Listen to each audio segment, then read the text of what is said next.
Hello বন্ধুরা, আপনারা কেমন আছেন? আশা করি সবাই ভালো আছেন আর আমিও খুব ভালো আছি। তো চলে আসলাম দুপুরে রান্নার আয়োজন করতে। আর আজকে দুপুরে রান্নাতে ছিল চিকেন কষা বানাবো। তো তার জন্য এদিকে সব মশলাগুলো কেটে রেডি করে রেখেছিলাম। আর এদিকে আমি আধা কিলো চিকেন নিয়েছি আর এখানে সব মশলাগুলো কেটে বেটে রেখে দিয়েছি। আর এখন আমি মশলাগুলোকে পেস্ট করে নেব, যা যা পেস্ট করার আছে। তো এখানে আমি রসুন, আদা, লঙ্কা, একটা টমেটো, এই সবগুলোকে আমি প্রথমে পেস্ট করে নেব। আর পেঁয়াজটাকে আমি ঝুরি ঝুরি করে কেটে রেখেছি, সেটাও আমি চিকেনের মধ্যে দিয়ে দিয়েছি। আর এদিকে মশলাটা পেস্ট করা হয়ে গেছে, তো সেটাও ঢেলে দেব। তারপরে এখানে গুঁড়ো মশলাগুলো অ্যাড করব, যেমন নুন, হলুদ গুঁড়ো, লঙ্কা গুঁড়ো, জিরে গুঁড়ো, ধনে গুঁড়ো আর অল্প সরষের তেল দিয়ে প্রথমে চিকেনটাকে ভালো করে মেখে রেখে দেবো।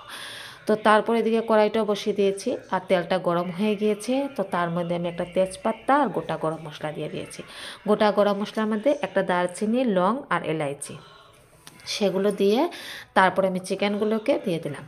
তো চিকেনগুলোকে নাড়াচাড়া করে একটা আমি গোটা রসুন দিয়ে দেবো। আর এই রসুনটা খেতে আমার অনেকটা ভালো লাগে চিকেনের মধ্যে, তো তার জন্য আমি একটা গোটা রসুন দিয়ে দিয়েছি। এখন আমি ঢেকে রেখে দেবো। তারপরে ঢাকনা উঠিয়ে আরেকবার নাড়াচাড়া করব। তারপরে আলুগুলো কেটে রেখেছিলাম, সেই আলুগুলো আমি দিয়ে দিলাম। তার মধ্যে আমি একটা টমেটো দিয়ে দিয়েছি গোটা। তো তারপরে আমি সেগুলো দিয়ে অল্প নাড়াচাড়া করে ঢেকে ঢেকে রান্না করে নেব। তো এটা আমি থার্ড টাইম আমি উঠিয়ে নিয়েছি ঢাকনাটা। তো আবার নাড়াচাড়া করে দিচ্ছি যাতে লেগে না যায় চিকেনটা। সেভাবে করে ঢেকে ঢেকে সিদ্ধ হয়ে যাবে আর এদিকে কষাও হয়ে যাবে ভালো করে। তো এখানে আমার কষা হয়ে গেছে, দেখতে পাচ্ছেন কড়াইতে লেগে যাচ্ছে। তো ভালো করে আমি কষে নিয়েছি, স্টিম কম করেও কষে নিয়েছি ভালো করে একদম। চিকেন যত কষা হয় ততই খেতে ভালো লাগে। তো এখন আমি এখানে অল্প পরিমাণে জল দেব। আর চিকেন না ঝোল ঝোল খেতে ভালো লাগে না, না চিকেনটা একটু কষা কষাই খেতে ভালো লাগে। তো এখানে আমার ঝোলটা ইসে হয়ে গেছে। তো আমি এখানে গরম মশলা দিয়ে নামিয়ে নিলাম। তো এই যে দেখুন চিকেনের কালারটা অনেকটা সুন্দর হয়েছে আর খেতেও অনেকটা টেস্টি হয়েছে। তো চলুন এখন আমি চলে যাই, আমার একটা পার্সেল আসছে। তো পার্সেলটাকে প্রথমে আমি আনবক্সিং করে নিই। আর পার্সেল দুই জায়গা থেকে এসেছে, যেহেতু একটা এসেছে অ্যামাজন থেকে, একটা ফ্লিপকার্ট থেকে, আর একই দিনে এসেছে দুটোটা পার্সেলই।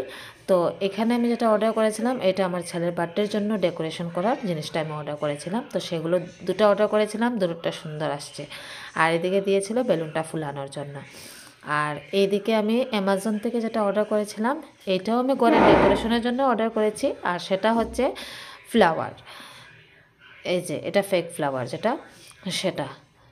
তো এইটা আমি খুলে নিচ্ছি। আর আমি যতটাই অর্ডার করেছিলাম, আমি 6টা অর্ডার করেছিলাম ফ্লাওয়ার পট। তো সবগুলোই সুন্দর এসেছে, একটাও নষ্ট হয়নি, সবগুলো ভালো এসেছে আর সবগুলো আমার খুব ভালো লেগেছে। এটার মধ্যে একটাই ছিল যে একটু স্মল ছিল, বাট কিন্তু অনেকটা ভালো লাগছিল। তো তার জন্য আমার এত মনে লাগেনি যে ছোট হয়েছে বলে।